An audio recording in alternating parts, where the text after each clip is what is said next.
I thought today was a good start to the week. For our physical practices. Like the guys' intensity. Some things in execution that we need to get continue to get better at. But I thought there was some good work that showed up. Continued to focus a little bit on the early introduction of red zone. We don't have much of our ultimate plan, but you just wanted to see us get down and be able to run, throw, cover, fit gaps. I thought the offense ran the ball really well. I thought there were some good things that showed up there. And then all in all, just putting in the initial thoughts of the game plan, and I think guys received that well in the meeting room, and like I said, just some finer details we need to definitely clean up throughout the course of the week. But like the competitive times that we had going, good on good, and I thought the one-on-ones and things like that was definitely very competitive, and I thought we got some good physical work today. Is the defensive line getting close to back to? There you go. Yeah, they are, and I think you saw glimpses of that, last Saturday, where majority of guys, and there's the guys that are dealing with things that they'll deal with for the rest of the year, but you see the growth and the depth and just the availability of guys is as good as it's been since the second week of the season, and really even in that, guys like Pat that have emerged and are showing to play at a really high level.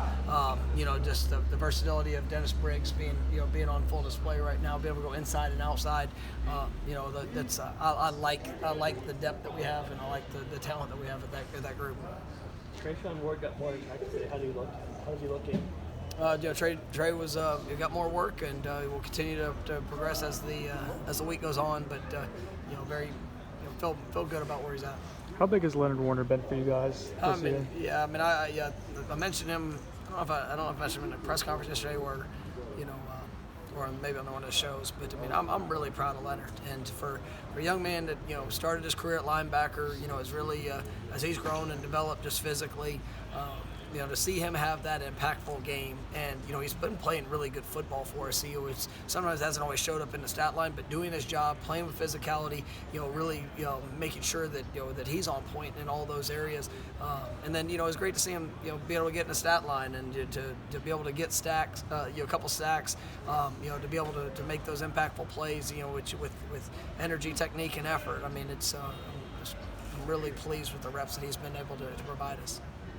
What was your take on Mike Norvell in the transfer portal, and why do you feel like he's a great fit? Yeah, he's a young man that's a really good playmaker, and when you see what he does, he's got great ball skills. He fights with and without the ball in his hands. He's done a really good job of coming in, learning the offense. Being able to make an impact. As a receiver, and then also being able to make an impact. As a returner, and I think he's provided a great spark for us there.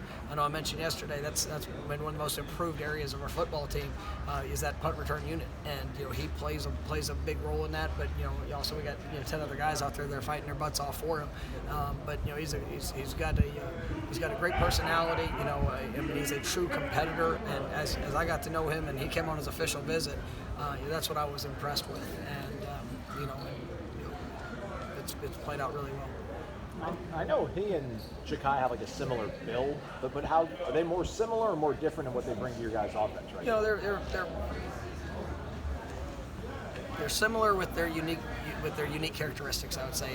They definitely have great skill sets, and both guys are playmakers, and it's a 1-2 punch there at that position. That those guys push each other, and they don't.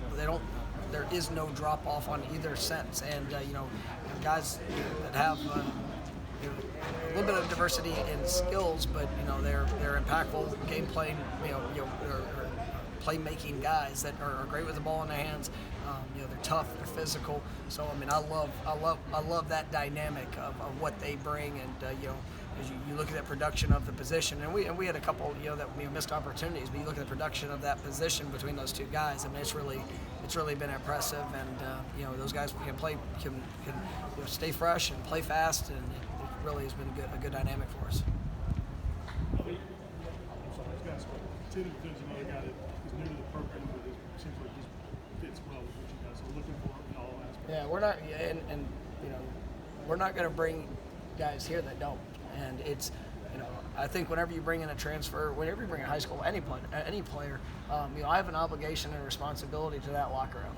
And, you know, the things that we ask these guys to do, now, I mean, you know, we need to make sure that every person we bring in has a similar mindset. Has a, you know, every personality is going to be different, you know, and we're not, you know, and there's guys that are going to have to grow up within the program. I mean, it's not, you look at some of the growth that we've had from guys that were here when we first came in the door to where they are now, and just, you know, they had to work through that. And so, I mean, we want to, you know, guys have a willingness to work. They've got, you know, good hearts, you know, care about people. You know, that's what we're looking for. And then, you know, the most talented, best, you know, athletic, playmaking guys that fit that. That's what we're trying to bring here. And, you know, Tatum was absolutely that. And from the first conversation I had with him, you know, it was so clearly evident to me without any outside. I mean, obviously Randy coached him for a couple of years, so I mean, we had pretty good insight. But one conversation with him was like, this is the guy I want to coach, because you heard the passion, you felt the importance of being a part of a locker room. You know, some of these guys, you know, when they transfer in, everyone thinks, well, it's just about them trying to put themselves in the best situation. Well, they want to be a part of a team, because I don't care where you go, I don't care what you do, you know, whatever your reason for choosing a place. If you don't care about the people that you're with, if you can't embrace it, you're not going to be a good team. And you know, that's a very, very important dynamic that we've had to build and create and recruit to here. And that's why you see the way, you know, you talk about growth, you talk about development. Well, I mean, these guys are a big part of that with each other. You know, with what they do on the practice field, with what they do in the weight room, just in all areas, and that's what makes them great leaders too. Question: early in practice, those periods where you got the drill, where the players are back to back with a football, they'll run opposite directions and then turn around. What is the goal, the purpose of that particular drill? It's twofold. It's defensively, it's a great tracking drill to make sure that we're you know, putting ourselves in the best position to be able to make an open field tackle. And then offensively, it's a competitive drill to where we're trying to force guys to make a miss, but it's a ball security drill too. And you know, that's one where, you know, you can work a ball security drill all you want, you know, on air, or you know, even having a coach there emphasize it. But whenever it becomes competitive, where you have, you know, two guys trying to win at a competitive rate, then that's where some of those unhealthy characteristics or habits will usually show up. And so we try to put them in that, and it's you know, it helps offensive players, you know, create that arsenal of open field moves, and then it also does the same thing for, you know, defensive guys, and being able to you know, work on their tracking and just open field tackling. With the receiver, when you have another talent there, how do you go about splitting up snaps for that group? Like, is it game feel, or is it a game plan going in? I mean, you know, we have a plan and just a balance throughout the course of the game. I think Coach Dugan's has done a great job with that. You know, the way that guys have been able to play and, you know, get opportunities. You know, there's some games that, you know, certain guys will have to play, you know, more for whatever the sequence of the game and how it plays out. But you know, we have a plan for what we know we want to see, and you know, there's certain guys that you know, I want to see so many plays, but you know, the other day we played 82 snaps, and you know, some games you'll play 70 snaps. So I mean, you have to kind of go with that with the way the flow of the game's rolling. All right, y'all good? Thank you, Coach.